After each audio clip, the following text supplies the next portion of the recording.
आम्हाला आमच्या पद्धतीचा उमेदवार दिला नाही.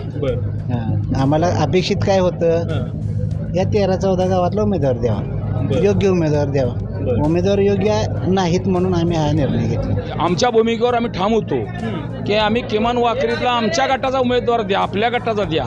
हा मतदारसंघातच उमेदवारी पाहिजे होती. उमेदवार गादेगाव जिल्हा परिषदेचा आणि दिल्ली वाकरी जिल्हा परिषद गटात ही न पटणारीच गोष्ट आहे ना. नाही द्यायचं तर शेळव्यातला उमेदवार द्या, आपल्या वाडी कुर्णीमधला द्या, पटवर्धन कुर्णीमधला द्या, परंतु त्यांनी कुठलंही जमलं नाही. आमची अपेक्षा होती की आमच्या संग्रामदादाला उमेदवारी मिळेल, कारण का तर बालके गटातून उमेदवारी मिळाली नाही. आता असा चेहरा बी संग्रामदादासारखा नव्हता, बाबा एवढा ताकदीचा चेहरा आहे, पण अचानक काही समीकरण वरच्या बाजूला बदलली गेली, संग्रामदादाला माघारी घ्यायला लागलं. हे काय आम्हाला कार्यकर्त्यांना पटलं नाही. आम्ही कट्टर बालके काम करणारे माणसं होतो, पण आम्ही आता बालके सोडून आता आम्ही भाजपच्या याला गेलेलो आहे. आम्ही अभिजित पाटलांच्या पार्टीवर. हां, परंतु अनेक आमचे नेत्याशी सल्लामसलत झाली, परंतु आम्हाला कुठलीही हक्काची आणि चांगली वागणूक दिली गेली नाही. पंचायत समिती असू द्या त्यांनाच पद पाहिल, जिल्हा परिषद असू द्या त्यांनाच पद पाहिल. बाहेरनं गावात येऊन वाकरी गावावर हक्क गाजवणं, एखाद्या गोरगरिबाला ताप देणं ही आमच्या डोक्याला पटत नाही. आम्हाला बागलाच्या उमेदवारीचा आमचा विषयच नव्हता. काय आमचा त्यांच्या उमेदवारी विषयच नव्हता. त्यांच्या अट्टासानं त्यांनी घेतलेली उमेदवारी, दिलेली उमेदवारी. भगीरथ बालके आमचा नेता होता. आम्हाला नेत्याला बी 2-4 वेळा सांगितलं की आम्हाला ही उमेदवार नको, दुसरा द्या. आम्हाला द्या असं नव्हतं, आमची तयारी होती, पण आम्हाला द्या असं आम्हाला नव्हतं. पण आमचा उमेदवार दुसरा द्या की प्रत्येकच वेळेस कोणतरी यायची, आमच्या बाहेरच्या गटातली यायची, आमच्या बोकांडी बसायची. प्रत्येक वेळेस चालत नाही ना. एकदा असू द्या, 2दा असू द्या, 3दा असू द्या, 4दा असू द्या, प्रत्येक वेळेस त्यांनाच तुम्हालाच तुमच्याच बोटावर दाळ उडत असला तर आमचा काय उपयोग आहे. आमच्या गावाला काय सुताक बिताक पडले, आमच्या गावात एखादा नेतृत्व करणारा माणूस नाही. बरं आमच्या गावाचं राहू द्या, ह्या 13 गावापैकी कुठला तरी एखाद्या ह्या गावातला उमेदवार पाहिजे ना. नमस्कार, आपल्या सगळ्यांचं स्वागत आहे एबी मराठी न्यूजमध्ये. सध्या मी वाकरीमध्ये आहे आणि वाकरीमध्ये संग्राम गायकवाड यांना उमेदवारी नाकारल्यानंतर वाकरीमधलं जे काही गायकवाड कुटुंब आहे ते प्रचंड नाराज आहे आणि आता त्यांनी भाजपमध्ये प्रवेश करायचा निर्णय घेतलेला आहे. काही मिनिटापूर्वी त्यांचा भाजपमध्ये प्रवेश झालेला आहे. तुम्ही गायकवाड परिवारातील प्रमुख सदस्य आहात, काय वाटतंय तुम्ही आज भाजपमध्ये का प्रवेश केला? आज आम्ही उमेदवारीसाठी सुद्धा न भांडता आमच्या भूमिकेवर आम्ही ठाम होतो की आम्ही किमान वाकरीतला आमच्या गटाचा उमेदवार द्या, आपल्या गटाचा द्या. त्यात अनेक लोकांची मी नावं घेतली, परंतु नाही द्यायचं तर शेळव्यातला उमेदवार द्या, आपल्या वाडी कुर्णीमधला द्या, पटवर्धन कुर्णीमधला द्या, परंतु त्यांनी कुठलंही जमलं नाही. आणि मग संग्राम गायकवाडलाच उमेदवारी द्या मला. आम्ही कुठलं संग्राम गायकवाडचं नावच घेत नाही. संग्राम गायकवाड आपल्या पार्टीचं काम केलेलं नाही, मला आम्ही त्याचं नावच घेतलं नाही. या भूमिकेवर सुद्धा ठाम असताना तुम्ही कुठल्या पार्टीचे होता आधी? आम्ही अभिजित पाटलांच्या पार्टीवर. हां, परंतु अनेक आमचे नेत्याशी सल्लामसलत झाली, परंतु आम्हाला कुठलीही हक्काची आणि चांगली वागणूक दिली गेली नाही. आणि हक्काची वागणूक आम्ही पूर्ण नाराज झालो, पूर्ण कंपनी, की आपल्याला इथं खऱ्याला न्याय नाही.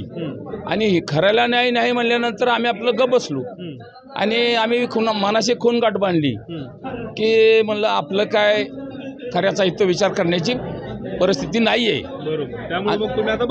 आणि त्यामुळं आम्ही परत वेगळी चूल ठेवण्याचा प्रयत्न केला.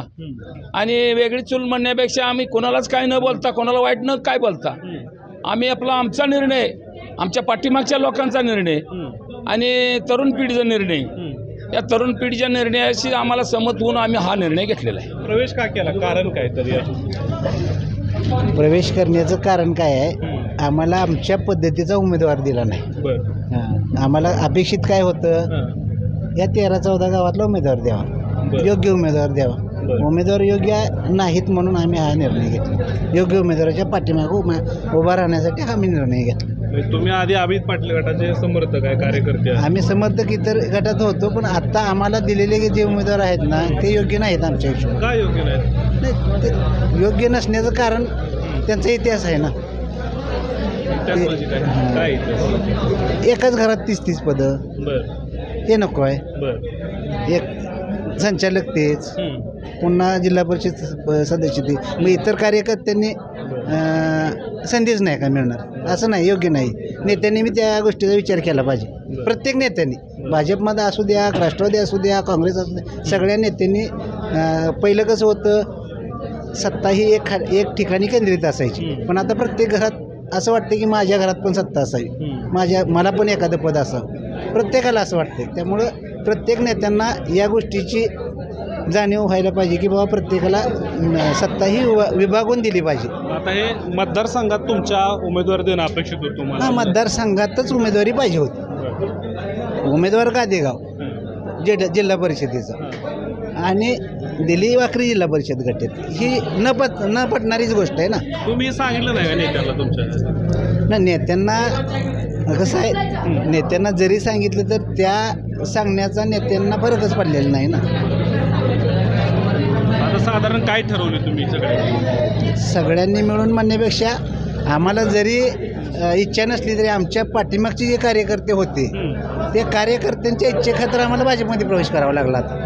हां, कार्यकर्ते आमच्या आम्ही ज्यांच्या जीवावर हे राजकारणचा गट तयार करतोय, त्या कार्यकर्त्यांनी तुम्हाला जर तिथं मान्यच नसेल, तुम्हाला जर तुमचं मतच विचारात घेतलं नसेल तर तुम्ही तिथं कशाला थांबता.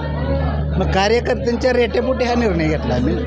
अरे काय तुमची अशी मागणी होती का की वाखरी जिल्हा परिषद गटातलाच उमेदवार आम्हाला द्या? पहिल्यापासून होती, पहिल्यापासून होती. आणि पहिली दिवशीच मिटिंगला हा आवाज उठवलेला होता मी की वाखरी जिल्हा परिषद गटामध्ये द्या, नाहीतर एकतर वाखरीतला द्या. आमच्या गावामध्ये जवळजवळ 6,000चं मतदान आहे. मग 6,000 मतदान असताना आम्ही म्हणतो द्या आमच्या गावातला उमेदवार. आणि मग आमच्या गावातल्या उमेदवाराची बी दुसऱ्या बी मागणी होतीच की आम्ही त्यांना द्या म्हणतो. काय फरक पडतो आम्हाला? नसेल तुम्हाला वाखरीची उमेदवारी द्यायची तर जवळपासच्या जी गावातले उमेदवार आहेत त्यांची नाव घेऊन आम्ही सांगितले द्या त्यांना. आम्ही त्यांचा पळून प्रचार करून आणतो निवडून. कशी निवडून येत नाही आम्ही बघतो. आता बागलांच्या उमेदवारीकडे कसं बघताय तुम्ही? आम्हाला बागलाच्या उमेदवारीचा आमचा विषयच नव्हता. काय आमचा त्यांच्या उमेदवारी विषयच नव्हता. त्यांच्या अट्टासानं त्यांनी घेतलेली उमेदवारी आहे, दिलेली उमेदवारी असं आहे. काय वाटतं तुम्हाला भाजपमध्ये प्रवेश केलाय तुम्ही? आजपर्यंत वाखरी गटात बालकीतून उमेदवारी मिळाली नव्हती कधी.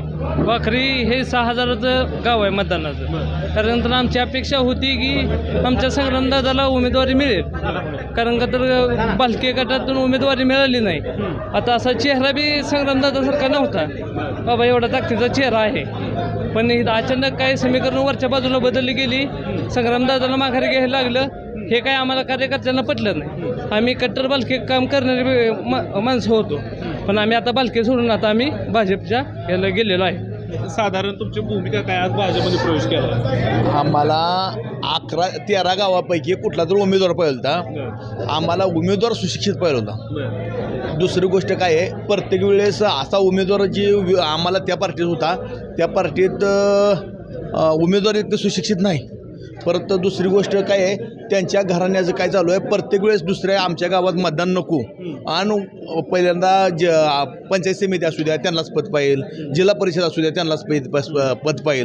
बाहेरनं गावातनं येऊन वाखरी गावावर हक्क गाजवणं, एखाद्या गोरगरिबाला ताप देणं ही आमच्या डोक्याला पटत नाही. त्यामुळं आम्हाला उमेदवार पटत नाही. त्यामुळं ती उमेदवार पटत नसल्यामुळं कोणतं सुशिक्षित आमचा उमेदवाराला नाकारल्याबद्दल ही आम्हाला काय नाही. पण जिल्हा परिषदला बोलणारा एखादा चांगला उमेदवार असावा ह्यासाठी आम्हाला ही उमेदवार बरं वाटला, किंवा पंचायत समितीला एखादा चांगला बोलणारा किंवा चांगल्या त्याची माणूस म्हणून तर चांगला असावा असा उमेदवारासाठी आम्हाला भाजपमध्ये यायची पाळी आली. चांगल्या उमेदवाराची आम्हाला गरज असल्यामुळं बागल जे आहेत ते आता इथं बोलताना म्हणले की ते वाखरी जिल्हा परिषदच्या बाहेर आहेत. मग इथं चांगली माणसं मिळत नाहीत काय गटात? अहो आम्ही बी प्रयत्न करून दमलो ना. आमच्या नेत्याला सांगितलं, भगीरथ बालके आमचा नेता होता, आम्हाला नेत्याला बी 2-4 वेळा सांगितलं की आम्हाला ही उमेदवार नको, दुसरा द्या. आम्हाला द्या असं नव्हतं, आमची तयारी होती, पण आम्हाला द्या असं आम्हाला नव्हतं. पण आमचा उमेदवार दुसरा द्या ही प्रत्येकच वेळेस कोणतरी यायची, आमच्या बाहेरच्या गटातली यायची, आमच्या बोखंडीवर बसायची, प्रत्येक वेळेस चालत नाही ना. एकदा असू द्या, दोनदा असू द्या, तीनदा असू द्या, चारदा असू द्या, प्रत्येक वेळेस त्यांनाच तुम्हालाच तुमच्याच बोटावर दाळ ओढत असला तर आमचा काय उपयोग आहे? आमच्या गावाला काय सुताक बिताक पडले? आमच्या गावात एखादा नेतृत्व करणारा माणूस नाही. बरं आमच्या गावात राहू द्या, ह्या 13 गावापैकी कुठला तरी एखाद्या ह्या गावातला उमेदवार पळता ना, मग ह्या आमच्या 13 गावापैकी उमेदवार आणि सुशिक्षित उमेदवार आम्ही हे केलं. यावेळेस मग आता कोणाच काम जिल्हा परिषदेला? जिल्हा परिषदला काळे गटाचं काम करणार आहे आणि पंचायत समितीला नानासाहेब गोसावीचं काम करणार आहे.